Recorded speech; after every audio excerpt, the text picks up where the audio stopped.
Hey friends, Liz here to invite you to check out our Patreon. That's where we publish extra episodes every other week, and that's also where we will continue any series we're reading. So if you liked our coverage of ACOTAR, Guild, High Mountain Court, or Fourth Wing, check out our Patreon to continue those series along with us. We also let you know what we're reading each month in advance in case you want to read along with us too. There might be a few other surprises throughout the year for our patrons as well. You can get all of this for just $3 a month, so check it out and we would really appreciate the support. Anyway, on to today's episode. And I can picture the Pendragon covers so clearly. And the best part is that he doesn't even have horns. It's just like a tree behind him that we saw as horns, and it is just stuck in our brain holes for like 20 years. Yeah, and now we have a monster smut addiction. I mean, we can blame Pendragon for that, and it's not his fault because that's not even what he was going for. But no. I was here for the horns. Welcome to Your Safe Space, the podcast your partner, friends, parents, whoever thinks is dirty. Don't have time to read books? Want to understand the jokes and the TikToks? We got you, fam. We're the Spice Traders, and we deal in spicy books. I'm Katie, and I need it to make sense. I'm Liz, and I'm hypercritical. As always, we start every episode with 3 things. The first is a generic trigger warning. You can find specific triggers for this book in our show notes, so please check those out. Also, we do use foul language and talk a lot about sex. If you have sensitivity to any of this, please give this episode a skip. Secondly, we talk about books. The whole book, nothing but the book, so help me goddess. If you plan to read this book and don't want something spoiled right now, don't listen to this episode. Lastly, we acknowledge that a good book can hit you at the wrong time. The views expressed in our discussion are our opinion, and we absolutely don't want to diminish the work and the talent of the authors in our community. That said, we have some notes.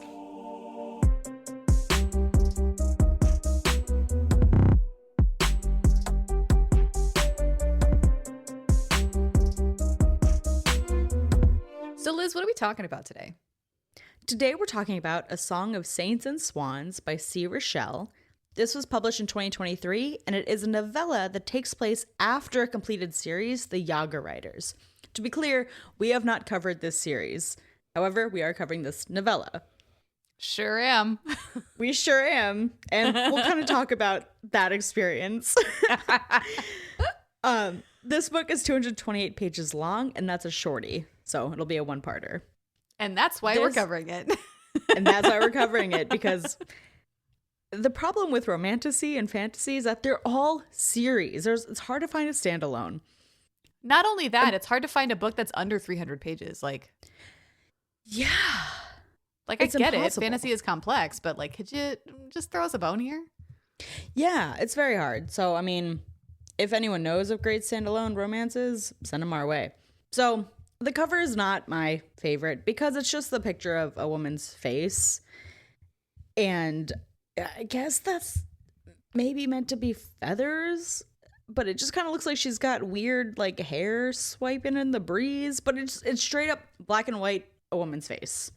That's it. Yeah. There's it does feel like it's a hat situation.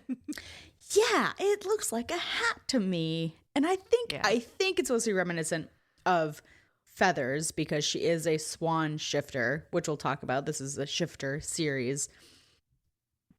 But it's not my favorite. There's really nothing really stands out about this cover to me.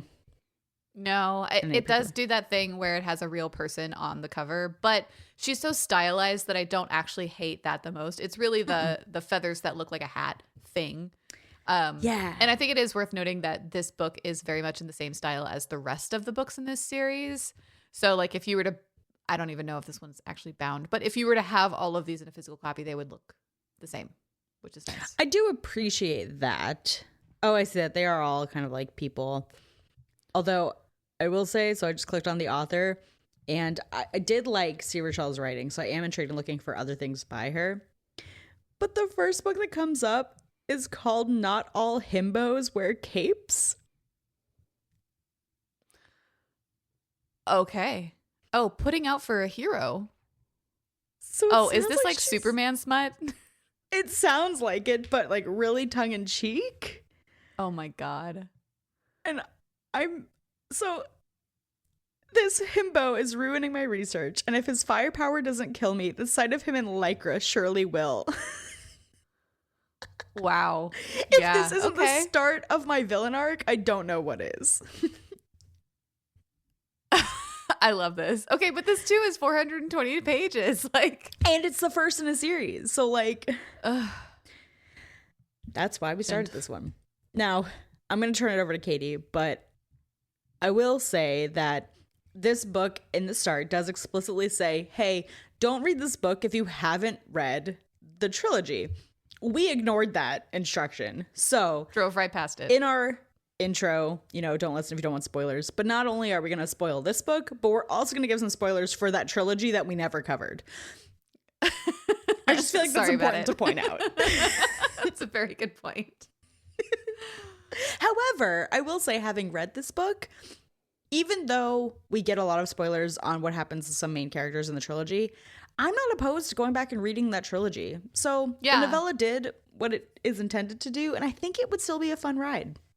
I think so too. Yeah. And we can cover that a little bit more in our ratings, but I agree. Like, does it spoil the, like, what happens at the end of the book? Yes, but it doesn't make me not want to read them. If anything, it's a ringing endorsement to read them.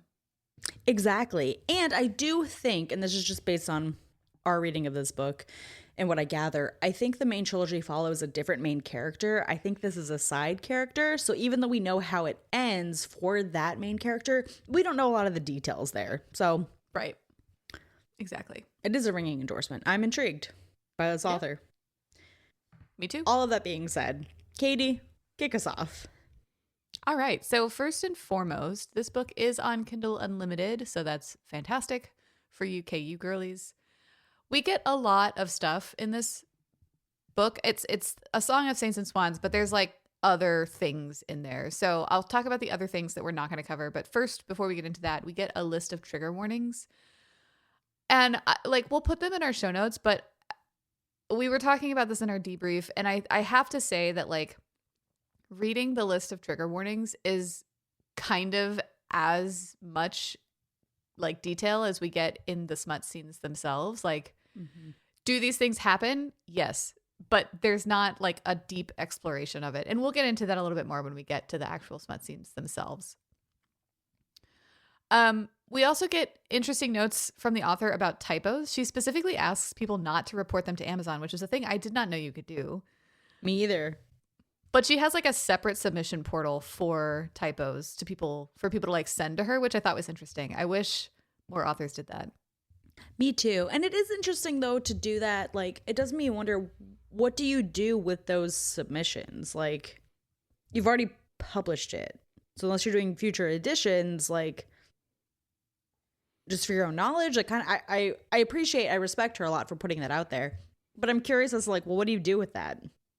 Yeah, like, do you update the Kindle version more often than you would update the printed version? I don't even know if there is a printed version of this book, like I mentioned. So it's an interesting question.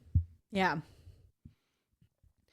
So I mentioned other things in this book. There are 3 bodies of work in this book, but we're only reading the main, like, first one. There's also short stories, 2 of them. One of them is called From the Depths, a Yaga writer's tale. And then the other one is called It's Just a Bunch of Va-Juju Voodoo Halloween Special. I think it's Va-Juju Voodoo. I don't know why I said it weird the first time, but like Va-JJ, but Va-Juju. Like Va-JJ. Yeah. Exactly. Va-Juju. Va-Juju. Clearly it's been a morning for me. Anyway. We also get a couple of things. We also get a couple of things at the end of the book. One of them is a playlist, which was interesting, but not particularly useful. One thing that was useful is a glossary. This was especially helpful since we are, as Liz mentioned, raw dogging this novella. It was especially helpful, and I was glad you pointed it out to me because I hadn't seen it before. But it was quite nice considering, just going into this, just raw dogging it hardcore. Yeah. I've gotten a little bit more sensitive to actually reading the table of contents in books because we have the like pretty regular complaint that if there is a glossary, we are unaware of it until the end of the book because like Kindle dumps you on page 1 of the book. Which is a problem. Start at the cover. And I do scroll back, but I should get better at looking at the actual glossary because I don't. Well, we've been doing this for how long now? And I've just now started doing that. So like we do learn. It just takes a while. Get We're off just me. slow learners. Get off me. So one other thing that I'll say before we get into this book is that this book is told from the first person perspective, and we go through a rotation of 3 characters, Anthea, Jarillo, and Morena. And you'll learn who those are pretty shortly. Did you read his name as Jarillo or Jarillo?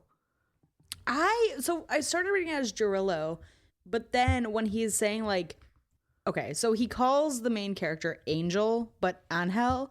And that to me was like, oh, you're Latin. Like this is because it's how you would pronounce it if you were a Spanish speaker. And that changed it to Jarillo for me. And then he was just a Hispanic character, which was confusing because they're Slavic.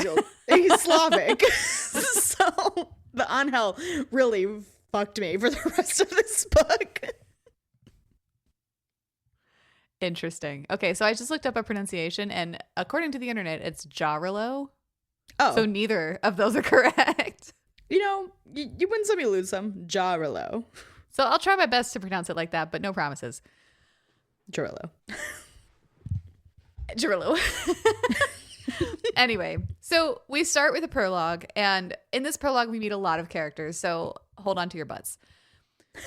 First and foremost, we meet our protagonist, Anthea, who is a swan shifter with long blonde curly hair and violet eyes. Again, of course she's got fucking purple eyes. Get out of here with that. Get out. There are other colors. But she's special, Liz. She can't just have brown eyes like some commoner. Some peasant. Say that with my full chest, knowing my husband fully has brown eyes and he's handsome. Like I did no shade of brown eyes. It's just these books are just like, no, we have purple eyes and gray eyes, and fuck you with your peasant brown eyes. Like, okay.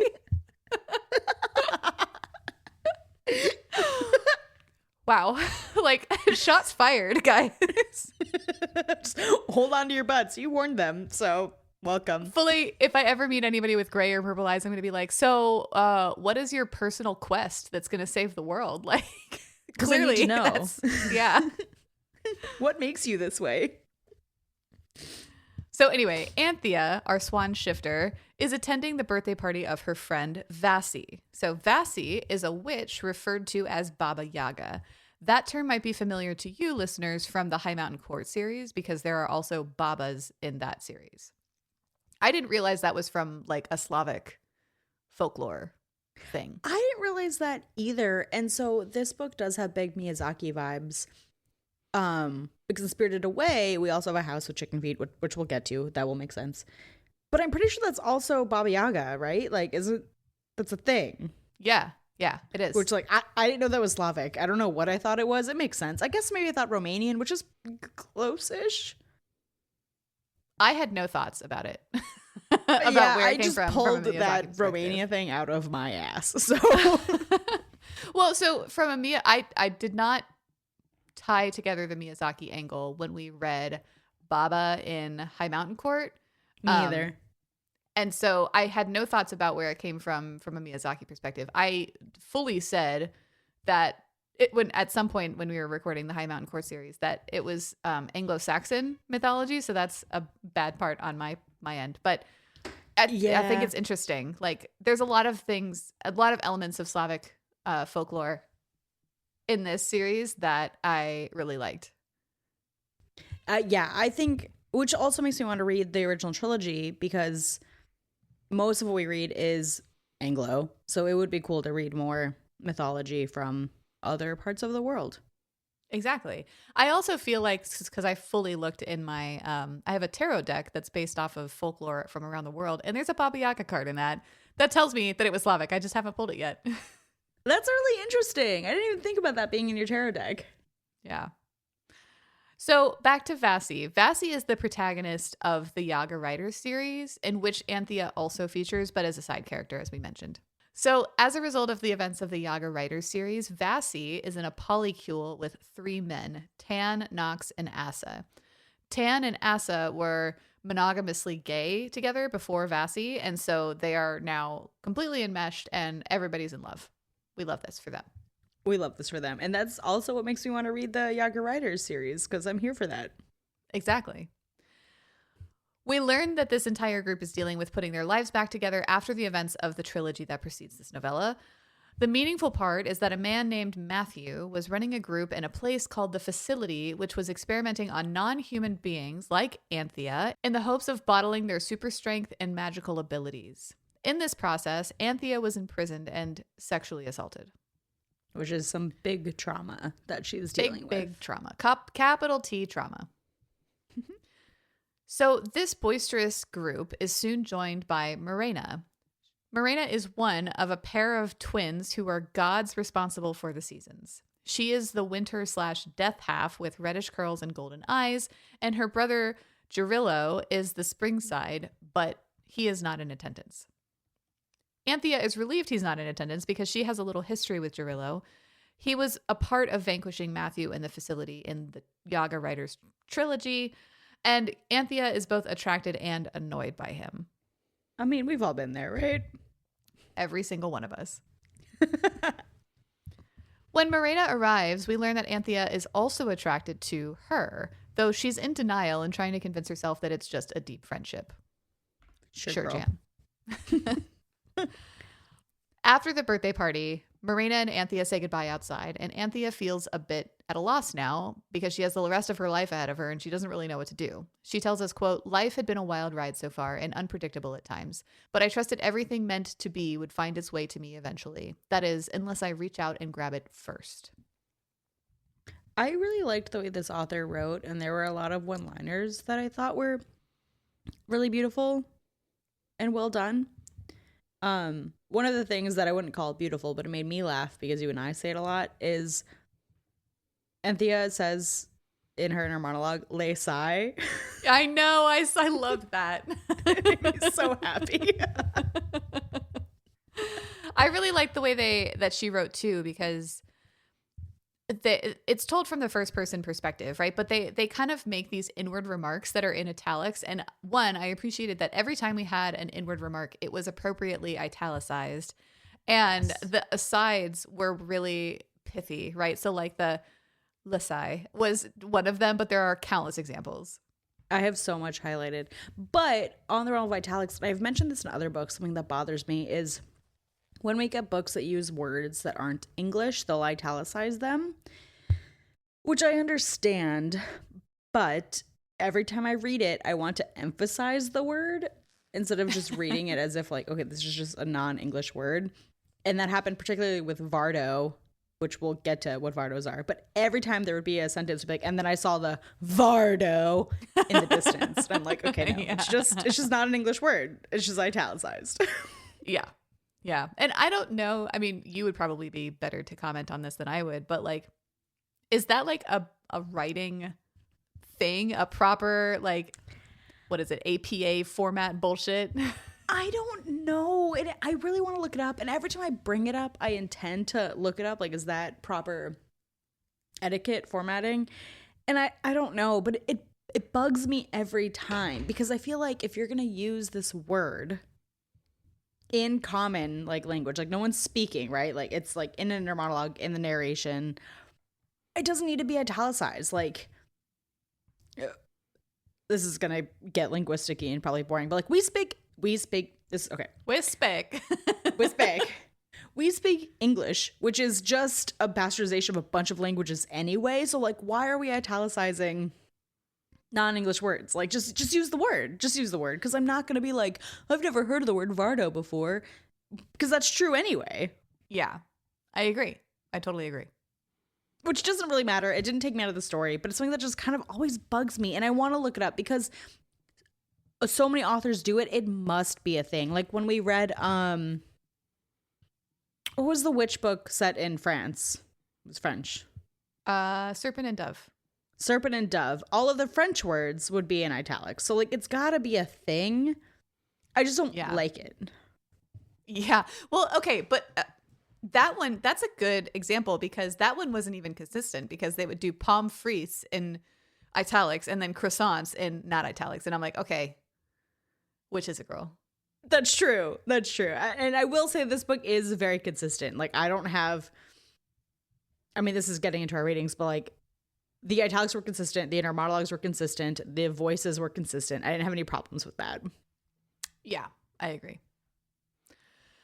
So getting back to the story, we see Anthea 3 months later training with other shifters, though these shifters are wolf shifters rather than swan shifters.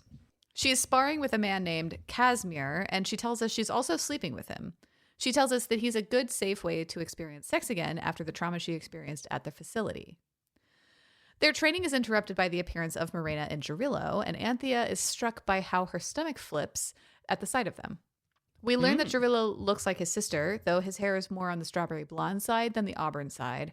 He's also very forward in his affection for Anthea in an entitled God way. Anthea tells us, quote, "When we first met in London, Jarillo had immediately, and quite mistakenly, decided he possessed some sort of claim over me.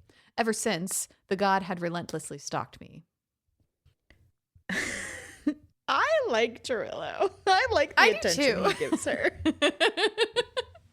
And she says stalked, but like, I have very much got the impression that she said it kind of in a tongue-in-cheek way. Like, she's not afraid of this man.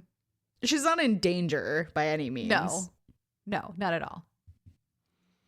So anyway, the twins tell Anthea that another letter arrived for her. We learned that this is another letter in a series from whom Anthea assumes to be her real father.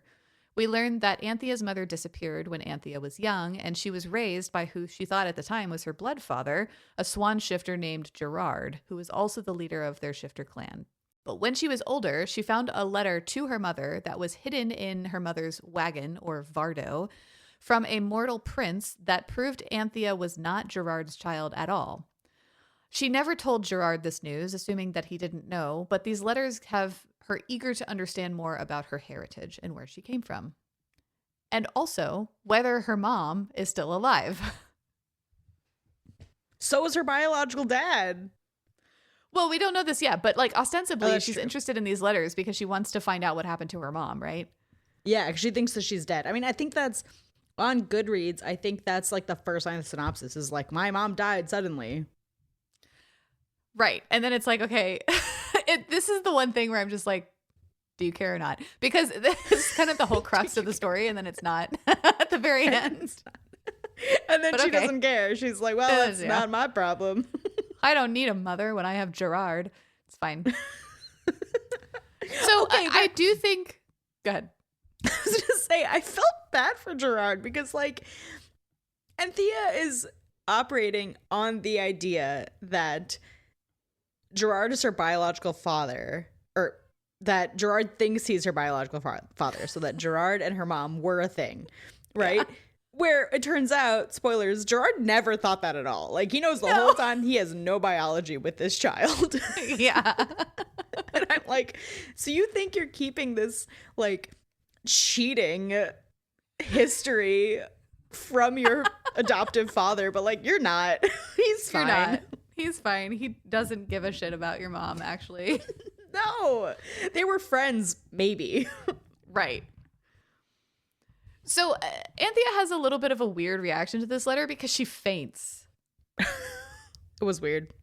And then she wakes up in her traveling wagon, her Vardo, and around her, Morena is there, and also Jarillo is there, and he's arguing with her father, Gerard.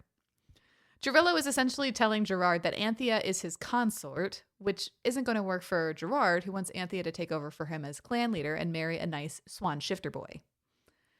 Swan boy. Anthea wakes up and sets Jarillo right, and Marina coolly explains that Anthea must go north with them to attend a celebration of the spring equinox with the king of the gods, Perun, and as a product of this journey, Anthea will take the symbolic role of Jarillo's consort. This lie covers up both the letter and the real reason for their journey. But also, I'm just going to point it out here because it'll come up later, a symbolic role. Yeah. I was confused as to whether like after having, so I did this thing where I read the book and then I had to go back and do my notes. After doing that, I think like both are true. Like there was a symbolic role for this festival that they don't end up going to, but then also like being a consort is a thing. Yeah. Okay. That makes sense. But it's confusing, right? That they never really come out right out and say that. So Gerard is fine with this and excuses himself from the group. When they are alone, Jarillo's demeanor shifts to concern as he asks whether Anthea wants to read the letter herself or for them to summarize. This change in tone catches Anthea off guard because Jarillo is typically a fuckboy. And he's not really acting like a fuckboy. No. She's like, oh, wait, you have feelings? What the fuck? Yeah, like, you actually care about me? So Marina again smooths over the vibe and tells Anthea that she's been summoned to the shores of the Baltic Sea, where she will finally learn who her father is. That's the content of the letter, ostensibly. Marina says that she'd be more comfortable if she and her brother both accompanied Anthea, despite the fact that Jarillo is dead set on the consort thing. When Anthea wonders aloud whether she should just sleep with Jarillo to get him off her case, Marina seems to act oddly, almost as if that would be a rejection of her. Anthea finds herself wondering why the idea of her sleeping with Jarillo bothers Marina and whether Marina's concern bothers Anthea. The way her body reacts to Marina feels decidedly outside the realm of friendship, and this has Anthea questioning all kinds of things between the two of them. Yeah, so like it takes... For a god, Marina is so slow on the uptake of like, she's into you, girl. She wants you. Not just a god, but a god that has seer and mind reading abilities. And yet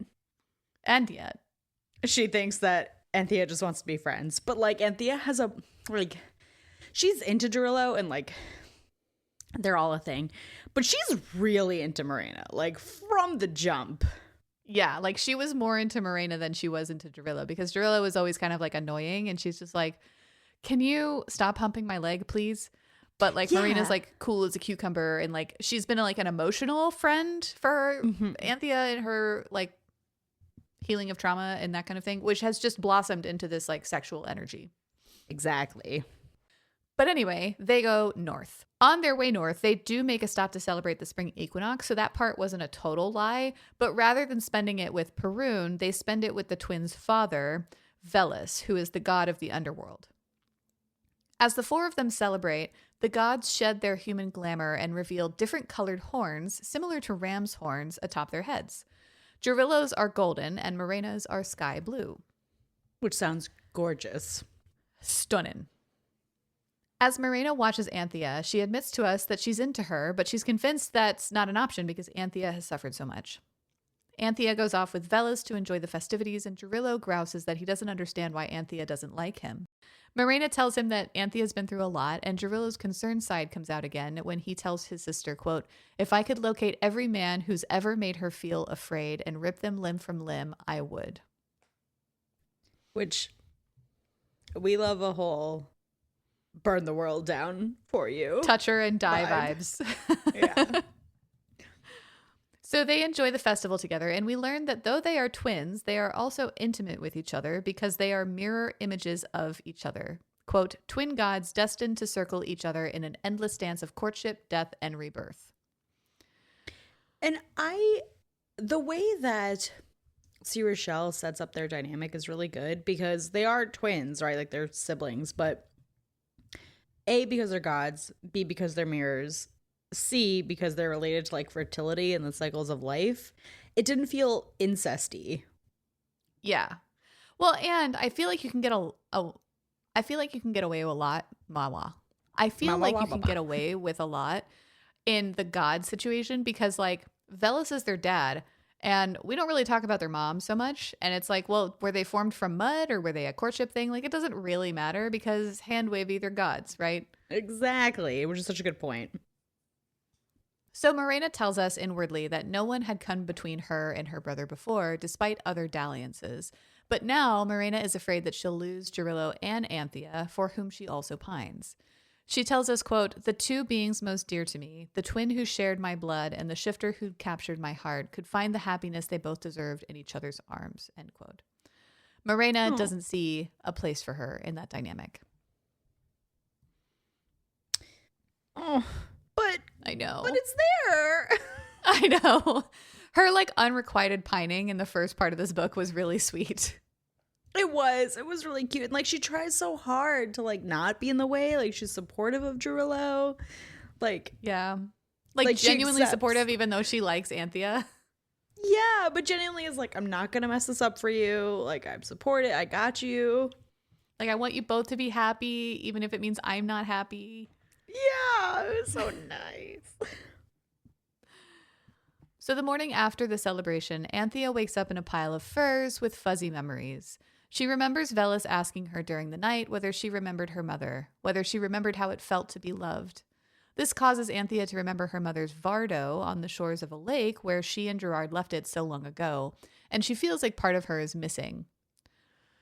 As she's waking up, she groggily searches for a way out of the furs, but finds Gerillo's cock instead. And when she's like, "What are you doing here? Did we fuck?" Gerillo's like, "I just wanted to cuddle, and when I fuck you, you'll know. Trust me." Okay, but like, why are you naked? I know, right?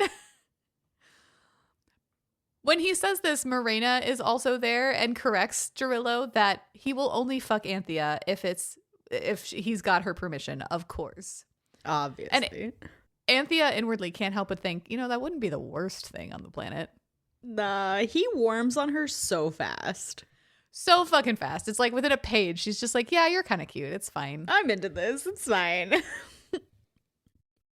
So as Gerillo walks off naked to find his clothes, Anthea watches and Morena catches her doing so. This prompts Anthea to ask whether the two of them had ever been intimate, which Morena admits they have. This makes Anthea all kinds of hot and bothered, but before it can get awkward, Gerillo is back and dressed. Before they set off toward the sea, Anthea realizes that they are close to where her mother's Vardo wagon used to be, and so asks to go there first. She gives the twins an out if they have better things to do, but Gerillo says, quote, "There's no one I'd rather traipse this world aimlessly with, besides Rena, of course." And of course, Morena agrees. Also, they're on this journey like to help her. Like they came to get her, they came to go somewhere, so they're with you, girl. But I also think it's interesting that they're like, yeah, we're going to go to the Baltic Sea because of this letter. And then like they just get sidetracked by side quests like 3 times. Well, they never go to the Baltic Sea, to be clear. They do. That's where they meet the 2 birds and then they fly to the World Tree. Like they're on the shores of the Baltic Sea. Oh, but like you're right. Okay. I was thinking about like the World Tree is like, we're here. And then they just don't go to the next place. But but they never circle back about the letter. Like they go to the Baltic Sea and then like period. Like the quest is over, I guess. Side quest became main quest, question mark? Yeah. So they go to the spot and they find the Vardo there just where Anthea left it, but it looks too good to be abandoned. Morena tells her that someone does live there, but they aren't there currently, and so they all take the opportunity to snoop. Anthea, of course, is miffed that someone is living in her ostensibly dead mother's wagon. Awkward. Before they go inside, the twins ask her whether she wants some space to snoop by herself, but she tells them that she wants both of them to be with her. Oh. As they go inside, Gerillo can tell something is bothering Morena. He wonders whether she is concerned that he will break Anthea's heart, but he tells us, quote, "Contrary to my well-earned reputation, I wasn't simply trying to get Anthea into my bed. At least, that wasn't my only motivation. I wasn't joking when I said I wanted to claim her as my consort, an honor not given lightly among the gods." I like Gerillo. He's like really smitten. Yeah. As Gerillo continues his train of thought, he tells us that he's guarding his thoughts from his mind-reading sister, not just to hide his affection for Anthea, but also because of something that happened to him in the Yaga Writers trilogy at the facility. Whatever it was, he knows that the knowledge of it will destroy his sister. As Anthea looks around the clearly lived-in wagon, she tells the twins about how her mother disappeared without a word or a trace and how she found the letter from her real father and burned it before fleeing herself. She never told Gerard about it, and she hasn't told very many other people about it. Which, I mean, this is why there's stories, right? But like if you had just asked Gerard, he probably would have told you everything. Right. Like if you had just shown him the letter, he would have been like, yeah, girl. Yeah, I know. I'm not your papa. I know. Let's talk about this. Right. So as Anthea gets more and more worked up, Morena tries to use that as an excuse to leave Anthea and Jarrillo alone. But both of them won't let that happen. Somehow, this goes from an emotionally charged situation to a sexually charged situation where the twins end up pleasuring Anthea together in her mother's old wagon that other people live in now. And it's like all, which is good, right, because of her trauma, but it's all really controlled by Anthea. Like, Morena sits on the bed for some reason, which is a wild choice. I wouldn't sit on a stranger's bed. Right. But that's fine. And Anthea just like sits between her legs. Like, listen, you and I have sat on the couch and we've held hands and we hug, but like I've never sat between your legs. Not so, like on the same level. And to that, and right, exactly. And like I might like be near you for like looking at things, but and I say that because Morena, get your head out of your ass. This girl likes you. I know. Like I think I've sat between your legs like on the floor and you're on the couch because we're short on space or something. Exactly. But they're like both on the bed. Like she's like firmly between her legs. There's nothing like friendly about it. And in the scene, like Morena fingers Anthea. Like what about this is friendly to you? Right. And then and like we'll get there when we get there, but the next day she's like, she doesn't want me. Like, why do you think she let you touch her? Right. Like, okay, girl. Like, if I didn't want you to touch me, I wouldn't let you touch me. If I wasn't into it, I wouldn't be into it. Exactly. Like, come on. And I like it. I was into the unrequited love. Like, it was cute. I'm not complaining about it by any means. I'm just talking about it now because, like, come on, girl. Yeah, come on. So in this scene, we learn a couple of other things. We learn that Jarrillo is a bit of a sub who likes to be told what to do, and Morena is a bit of a dom. Anthea is somewhere in between, and both twins are absolutely besotted with her. So as I mentioned, Morena fingers Anthea, and then Jarrillo eats her out. We also learn in the scene that Jarrillo has vines that grow from his skin when he is in a heightened emotional state, like arousal. We learn that there's some trauma in this dynamic because one of the first times that Anthea met Jarrillo, his vines came out and like restrained her. And that was really close to her trauma with the facility. And she freaked out. So he's really hesitant to use them again on her. Yeah, which I respected. I did too. So this scene is interrupted by the current tenants of the wagon coming back. Jarrillo meets these people outside to give the ladies time to orient themselves. And once they all are outside, we meet a couple. Constantine is a human man, and his partner Margot is a rusalka. A rusalka is a supernatural being that's created when a woman commits suicide in Slavic lore, which Margot ostensibly did. But usually when these beings come back, they don't remember their prior lives. Margot very much does. She is totally lucid. And she wants to be with Constantine, knows everything. I liked the tidbits of Slavic lore we get in here because, like, I don't know anything of Slavic lore. Same. So it turns out that Margot and Constantine are waiting in this specific spot because a messenger from Veles himself, called a Gamayan, which is a prophetic woman-headed bird, told them to wait for 3 strangers to arrive to help them. Here are 3 strangers. Prophecy fulfilled. Boom.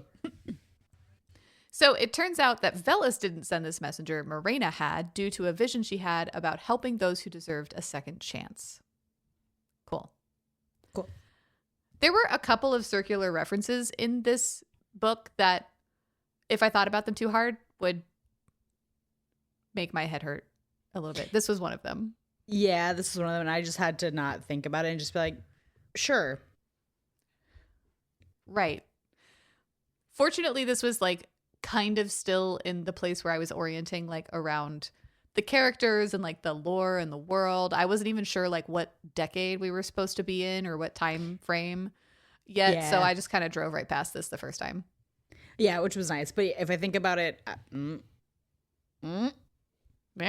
yeah. Like if Morena saw this, how did she not know she was going to be with Anthea? It's fine. We're going to move on. And then not recognize it when she's there later. It's fine. Yeah. So as the 5 of them interact and try to figure out what to do, Jarrillo refers to Anthea as their swan queen, and Morena keeps trying to put distance between her and Anthea, still believing Anthea only to be interested in Jarrillo. They ultimately decide to stay and help. Specifically, Marina agrees to try and scry for the couple to see if there's a way that they can be together for a natural lifetime rather than Margot having to watch Constantine slowly die. This was because, hi, I'm Liz and I'm hypercritical. Scry was another word that was always in italics, and I didn't understand why. Because that is an English word as well. Yeah, so that's why I was like, why? And then so I would read it as like, I have to go, scry. So I don't read it as like shouty capitals like that. I read it more as like a sly thing. Like I have to go scry, and it was like Vardo, like every like very suave adjacent. I like that.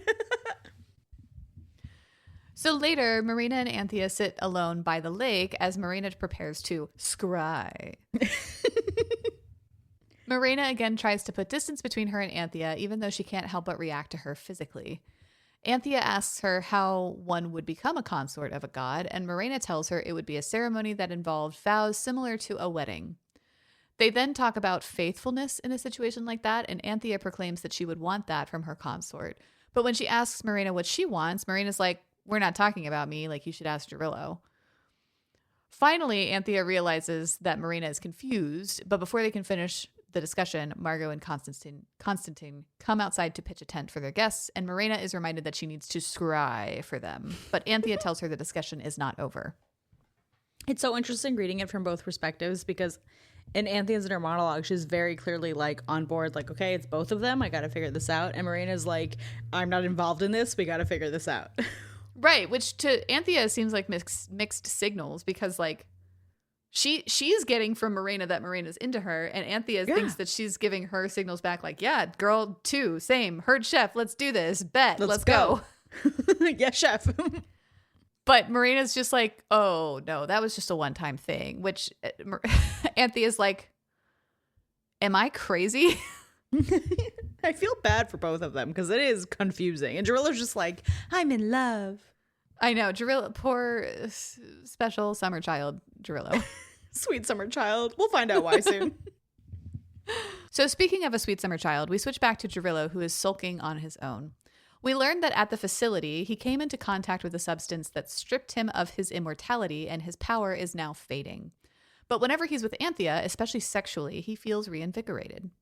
This is the secret that he's keeping from his sister, and now from Anthea as well.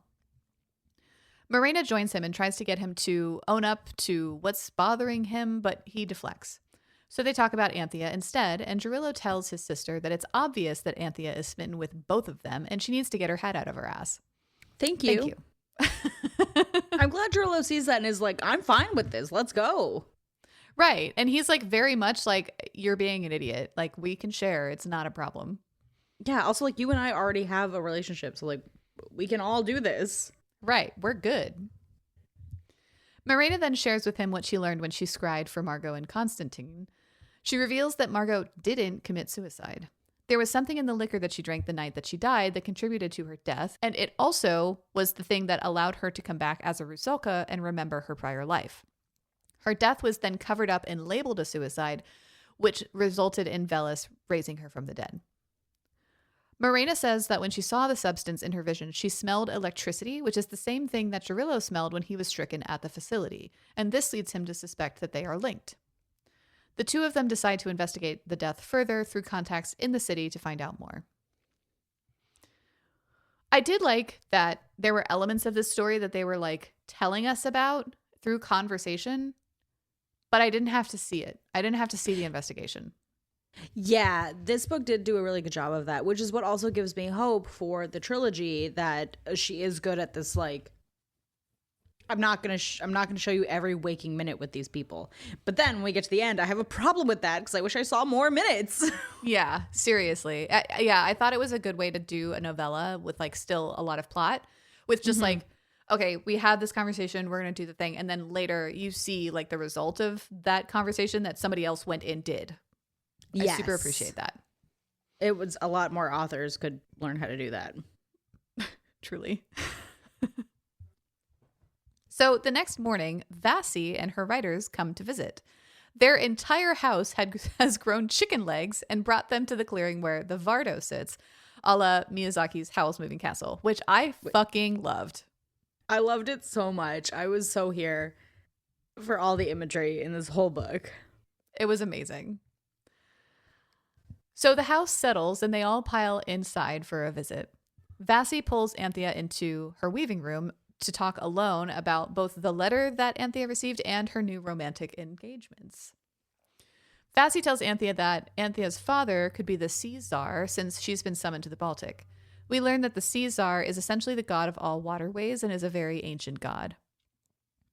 Vassie tells Anthea a tale about the sea czar's daughters who were playing on shore one day when a human prince came upon them and captured one of them by stealing their feather skin. So feather skin is something that essentially allows these shifters to take on their animal form, but this is literally the only mention of it. Like, we don't ever see Anthea's feather skin or know what it is or anything like that. So just go with it. Yeah. It was really reminiscent of, if you've ever heard of like the lore of the Selkies in Scotland, like the seal women, and like so they have like their seal skin. That's what it made me think about. Yeah, it also reminded me of, I think the Swan Princess has a similar concept where like her feather skin is stolen from her when she's in swan form, so she's stuck like that. Oh yeah, that's still my favorite princess movie ever. Same.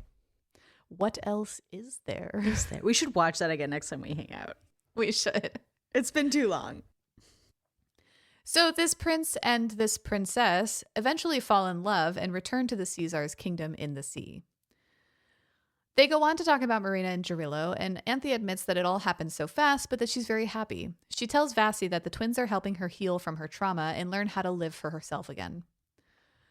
Vassie reveals that she and her riders are heading north to the same place where Margot died to investigate a distillery there that may be linked to the facility.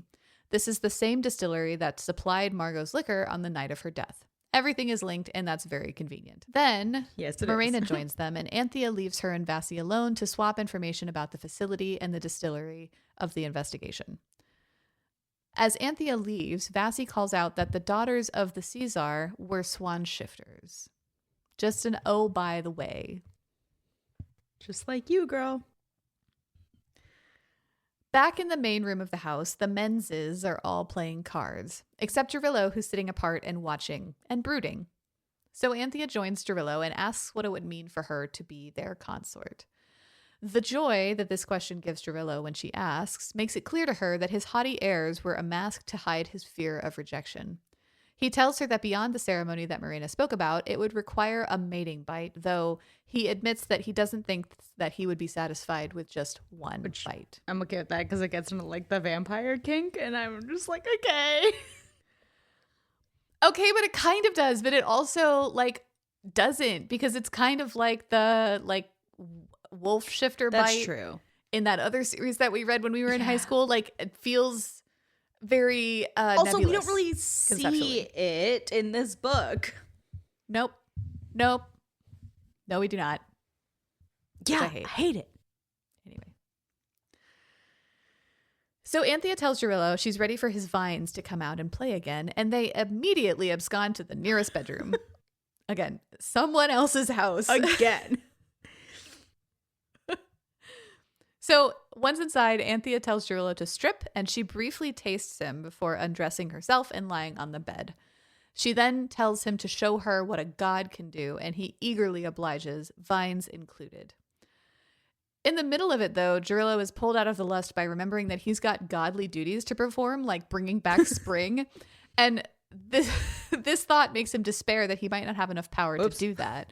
This makes his vine disappear instantly. And when Anthea's like, whoa, what the fuck just happened? He's like, oh, I'm just nervous. Okay, dude. So Anthea pulls him back to her, and her attention gives him a burst of energy that has his vines back in action and ready to finish what he started.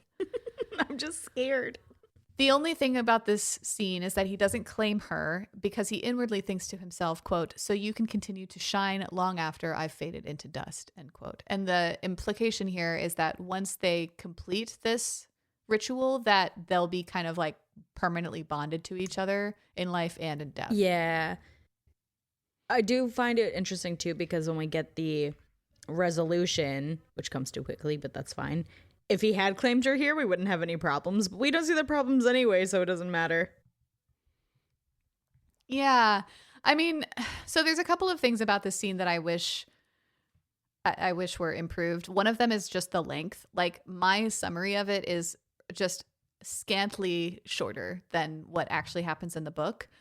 And the vines, I think, could be really interesting, but and even the trigger warning is like, hey, there's like bondage with vines and stuff. There is no such thing. There's like fondling with vines, and that's about it. Yeah, and you're right. Like, it is. This is not a closed door book. Like, it's explicit, but it's just so brief or rushed. Like, we'll get to it, but there's a DP scene coming up, and it's like a paragraph. Yeah, maybe. And even in this scene, it's like, yep, so my vines were touching her and I was thrusting in her, and then we both finished and I didn't claim her so that she didn't have to be stuck with me when I'm dead. Like, that's literally how it's written. And, you know, there's a little bit more flourish that makes us excited for like longer scenes potentially in the series itself, but it was a little disappointing. Because it wasn't long enough to like actually get me going. Yeah. It's like it was over before we even really got into it. Yeah, just a little cock blocky. Especially when we go from like either the trauma bonding scene in the Vardo or to like we were playing cards and now we're in a room. Like, there's very little buildup to these scenes. It's just like wham, bam. Oh, fuck. We're already done. And now we're sleeping. Like, and now we're sleeping. So strange. Yeah. So the next day, Vassie and her writers and Margot and Constantine part ways with our trio at the shores of the Baltic.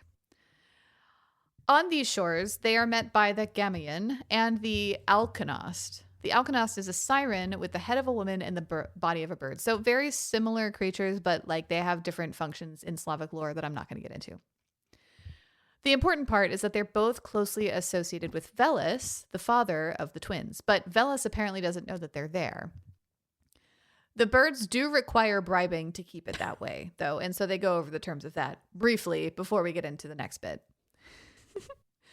The next bit is that they tell the trio that there's something wrong with the world tree and that the alatir inside of it is glowing. The alatir is a sacred stone with the power to heal the entire world. Snazzy.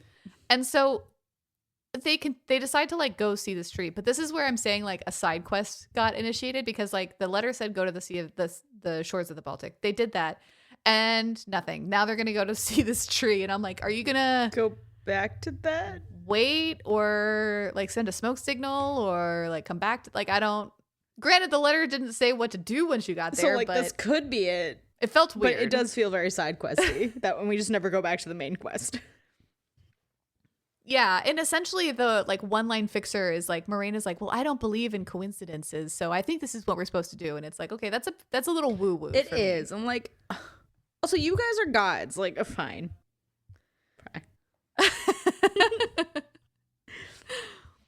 So while they're deciding to go to the World Tree, Morena tries to understand what's wrong with Jarillo by surreptitiously reading his thoughts.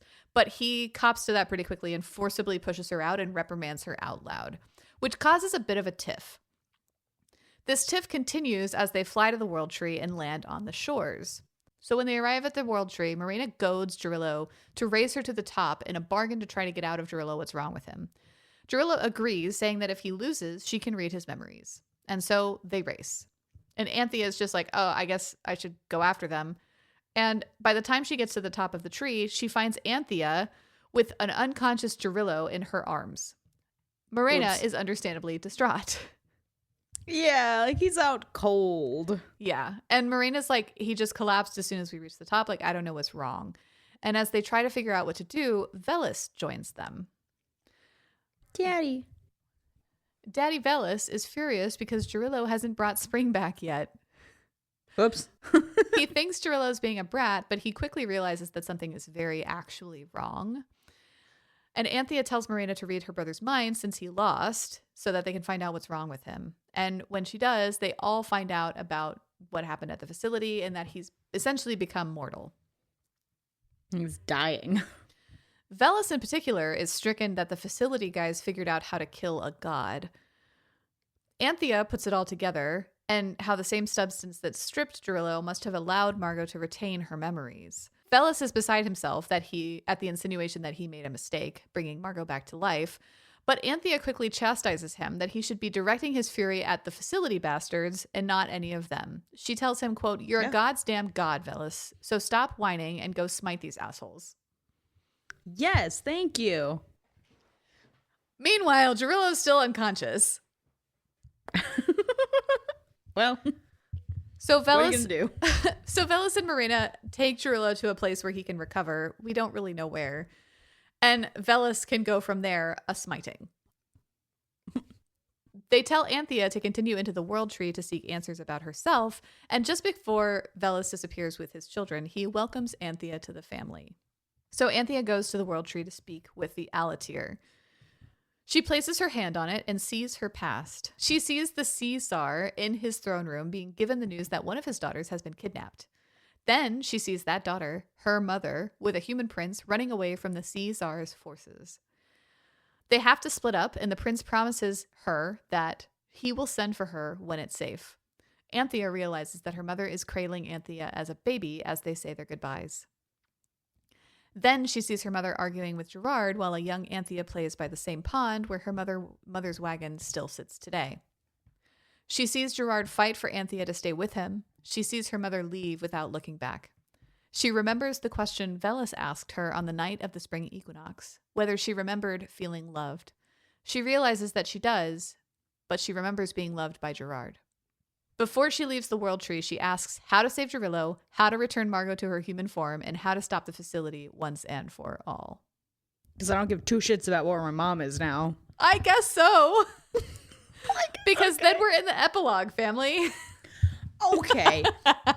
Okay. I was so confused because not only do you end this chapter, you turn the page on Kindle and it goes epilogue, but we're at 67% of the book. And that's because there's two other short stories that I didn't realize in the case, but I was like,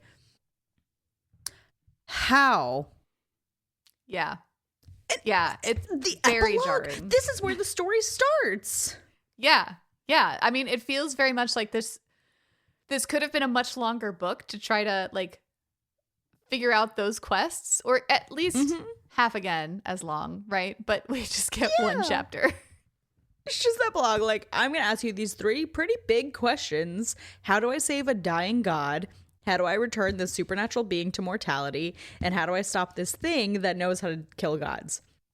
Next page, epilogue. Everything's fine. Everything's fine, what? family. What are you doing? So we get a brief summary of how some of those loose ends were tied.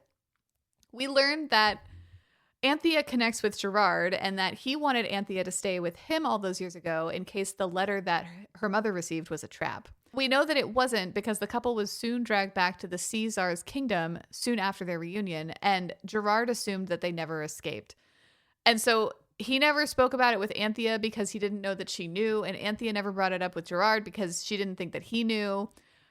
But there's not a follow-up question to be seen about her mother and biological father. And it felt a little wishy-washy to me too, because it's like, oh, the letter wasn't a trap. They were reunited, but then they were also taken back to the Caesar's kingdom. So ostensibly they're still there. Are they safe? Are they alive? No one knows. And Anthea doesn't give two shits. And moving right along. But we do get this wild information because the letters that are sent to Anthea were sent from the past via delayed post by Anthea's prince of a father because of something some seers had told him before all of this happened. And if you're confused, that summary that Katie just gave was literally like as much as we got in the book. It was maybe 2 sentences. And this was the second thing that, like, with the whole seer thing, I had to, like, not think about it too hard because I'm like, this does it. I have about 14 more questions. At least. So speaking of 14 more questions, Jarillo was healed and returned to immortality thanks to Anthea's inherent healing abilities from having been born in the waters surrounding the World Tree.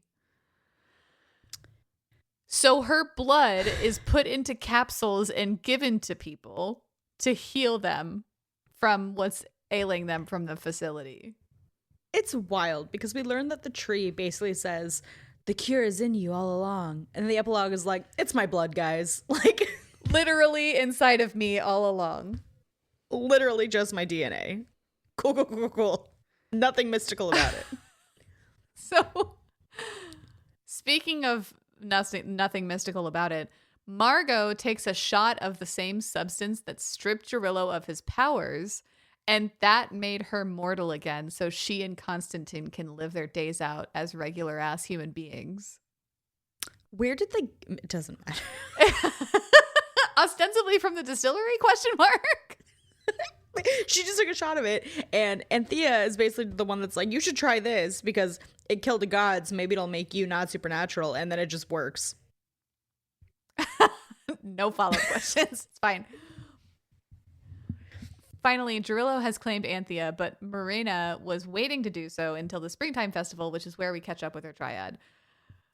Also, the last thing she asked the tree was like, how do I stop the facility? And there was some like mortal lawyer loophole where, because like now they're dealing with humans, they could like shut them down. So like that was also taken care of. Okay, but they're literally like, Bellas is the god of the underworld. Like, I mean, I think they do say something like Matthew, whatever other people with the facility were like imprisoned and tortured forever. But I'm just like, what? Why didn't we engage Bellas earlier, guys?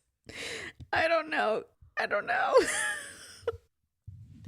So our triad goes through a scene in a sacred grove with an altar.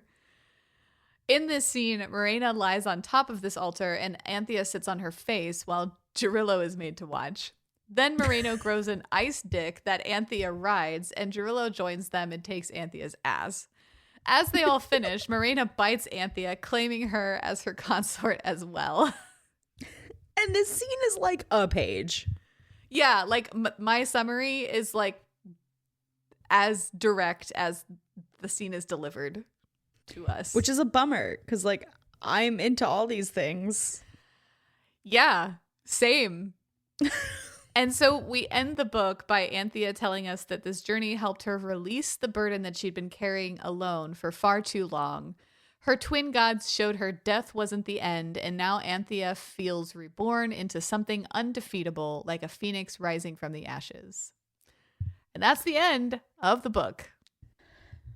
If you feel like it ended very suddenly, samesies. You would not be alone. We said this in the debriefing. I may have said this earlier too, but it really feels like Rochelle was like, I'm going to write a novella about Anthea. And then halfway through was like, I don't want to write this anymore. So I'm just going to tell you what happens. I'm just going to publish it as a novella and like call it a day. Yeah, like I'm no longer interested in this story. Yeah.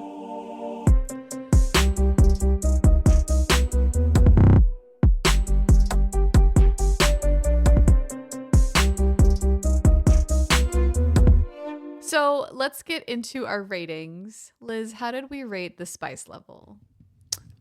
We both gave it a 3, which I'm interested to see a book in the future that we disagree on because we haven't in a while. But we both gave it a 3 because the spice is there. We get interesting scenes. We get solidly 3 different scenes, and like they're not super vanilla. We get the communication.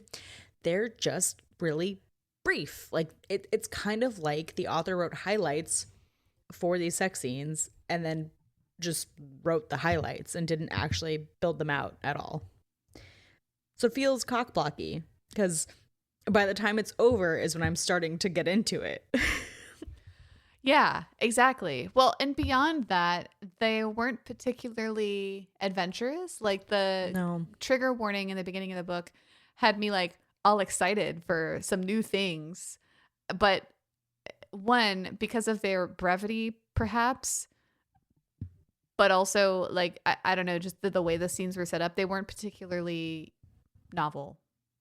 They weren't long enough. Like, I think the ideas within there were novel, but they weren't long enough to explore that. Like even the ice stick is like, oh, I'm cold. And then Gerillo's there and then we're done. Right. Like that's it. Yeah. Which, to be clear, we've read Ice Sticks before, but like, give me more detail. We have read Ice Sticks before. And I mean, like, to be frank, that scene really read more like a male, female threesome. Yes. Because of the ice stick, right? Like, I would have really appreciated more nuance with the male, female, because it's the first one that we read, right? Like, but we didn't get that. Well, and like my last point on it, just talking about the brevity, is like, Anthea sits on Miranda's face, fully up by her head. And then suddenly, like, she's being penetrated. And there was no time to, like, change.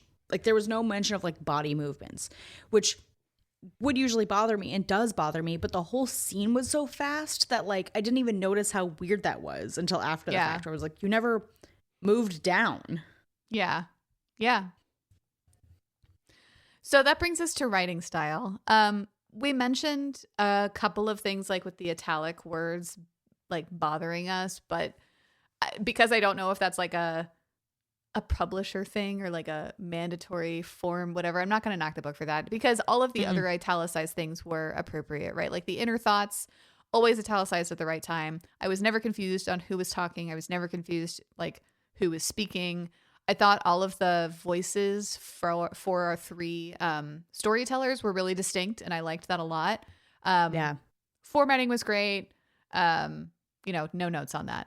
So that brings us into quality of storytelling. Liz, how do we rate it? The biggest, we both rated it a 3, and I think, at least for me, but I think for both of us, is that it was just so abrupt of an ending. Like, I mean, it's a novella, so I expected it to move pretty quickly, but then it sets up this whole story and then just yanks the story away. Like, I truly felt like there was a glitch in my Kindle and I was missing 5 full chapters. Yeah, very much that. Like, yeah, the willful suspension of disbelief, I can get by. Like, all of those things are fine, but I was like, you gave me these 3 big problems, and then the next page they were all solved. Yeah, and I've never read a book that did that. I want to emphasize that point too, because like, having not read the trilogy before this, like, we could have been like, quality of storytelling, you really got to read the trilogy. You don't. No, I fully enjoyed this novella. I wanted more of the novella, even raw dogging it, right? And like, that is the main point of critique that we have. I think that's really telling. Yeah, like, especially for all the warnings we get at the start of this book saying, like, you really need to read the trilogy. I really don't think you do. It does spoil the trilogy. Like, I know how that ends now, but I had no problem understanding this book or the characters or where we were going, which is high praise in that give me more. Right. So that brings us to our recommendation. Do we recommend it? Yeah, because it was still a great time. And it makes me want to read more by this author. Agreed. Totally agreed. Yeah. And it's quick. It's under 250 pages. Like, you can read it in a weekend. It's very fun. It's so fast. So we did it, guys. Those are our thoughts on A Song of Saints and Swans by Rochelle. Thank you, as always, for joining us on this journey. What did you think? You can find us on the socials. Instagram, Facebook, TikTok, Goodreads at Spice Traders Pod. And if you like our podcast and want more, consider becoming a patron, because we release Patreon exclusive episodes on our off weeks. And that's also where we continue the series that we started. And if you really, really like us, drop us a review wherever you listen. It really helps us out. But until next time, we'll see ya. Bye. Bye.